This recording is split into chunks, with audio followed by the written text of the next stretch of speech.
কালু টাকায় রয়েছে।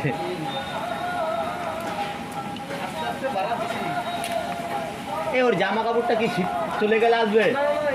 জামা কাপড় দিচ্ছি না, আরেকটা চিন্তা ভাবনা করে। হ্যাঁ। যদি ওর শরীরটা ভিজে যায়, হ্যাঁ হ্যাঁ, ভেজা জামা কাপড় নিয়ে ওকে থাকতে হবে। থাকতে হবে। হ্যাঁ ঠিক আছে, কারণ ওর তো এটা তো অভ্যস্ত নয়। না, আর না। যদি মনে করো পেছনে যদি চুলকুনি হয়, হ্যাঁ, ওর হ্যাঁ। শরীরের যে অবস্থা, হ্যাঁ, হ্যাঁ, হ্যাঁ। এখন জামাটা দিয়ে দিলে ওর প্রবলেম হয়ে যাবে।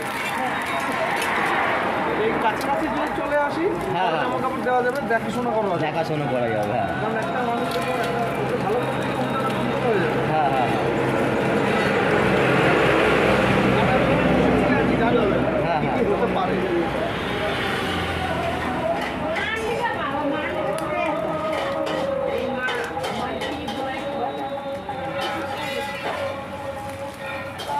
আমার একটাই ইচ্ছা, খুব ইচ্ছা,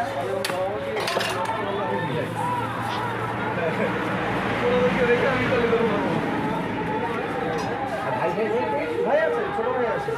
ও ওষুধের ফার্নিচারে কাজ করে। বাবা ফার্নিচারে কাজ করে। আমাদের পরিবারে সবারই বোন আছে। মা নকশিকাঁথা সেলাই করে।